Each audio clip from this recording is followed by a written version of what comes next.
आप देख रहे हैं एसपी न्यूज। स्वागत है आप सभी का आज की इस बड़ी खबर में। बड़ी खबर की शुरुआत हम कर रहे हैं महाराष्ट्र से। महाराष्ट्र में भले ही सरकार नई बन गई हो, भले ही मुख्यमंत्री नए बन गए हो, लेकिन सियासी हलचल अभी भी थमी नहीं है। लगातार महाराष्ट्र के राजनीतिक गलियारों में चर्चाएं कई नामों को लेकर हो रही हैं और इस बीच खबर ये सामने आई है कि शिवसेना का जो मुखपत्र है सामना, उसमें जमकर प्रधानमंत्री नरेंद्र मोदी के खिलाफ और जमकर एकनाथ शिंदे के खिलाफ निशाना साधा। जी हाँ, एकनाथ शिंदे को उधारी का माल बता दिया। सामना में लिखा गया है कि एकनाथ शिंदे उधारी का माल है और जिस तरह से बीजेपी ने उन्हें खरीद लिया है, यह खरीद फरोख्त बताती है कि बीजेपी आज किस तरह खरीद फरोख्त के जरिए सरकार बनाने में तेज है।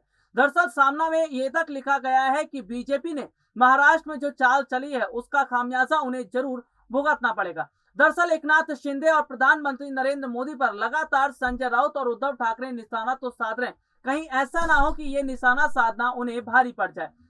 हाल फिलहाल की बात करें तो संजय राउत ने खुलकर यह कहा था कि मध्यावधि चुनाव महाराष्ट्र में करवाए जाने चाहिए।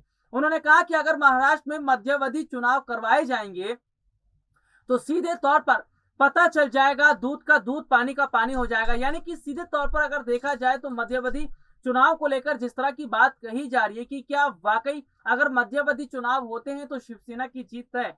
हालांकि महाराष्ट्र में बीजेपी ने जोड़ तोड़ करके सरकार तो बना ली, लेकिन सीधे सीधे तौर पर देखा जा रहा है कि जोड़ तोड़ की ये सरकार बहुत बड़े हद तक आज कामयाब जरूर होती नजर आ रही है, क्योंकि बीजेपी जो रणनीति बहुत पहले से बना रही थी उस रणनीति में कामयाब हो चुकी है। लेकिन यहाँ पर यह भी देखा जा रहा है कि अगर संजय राउत और उद्धव ठाकरे लगातार एकनाथ शिंदे पर निशाना साधते रहेंगे तो शायद उन्हें काल कोठरी के पीछे जाना भी पड़ सकता है, क्योंकि एकनाथ शिंदे अब विधायक नहीं रहे, वो महाराष्ट्र के मुख्यमंत्री बन गए।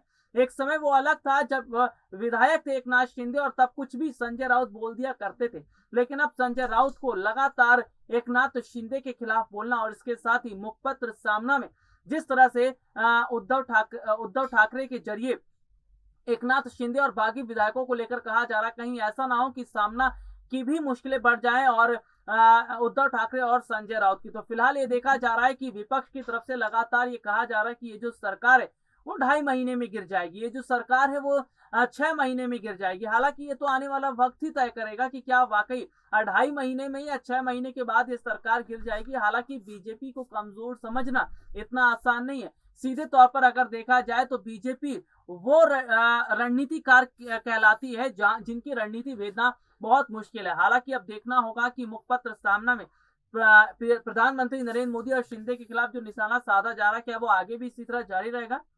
आज के लिए इतना ही, आपसे फिर दोबारा मुलाकात होगी, तब तक के लिए इजाजत दीजिए, नमस्कार।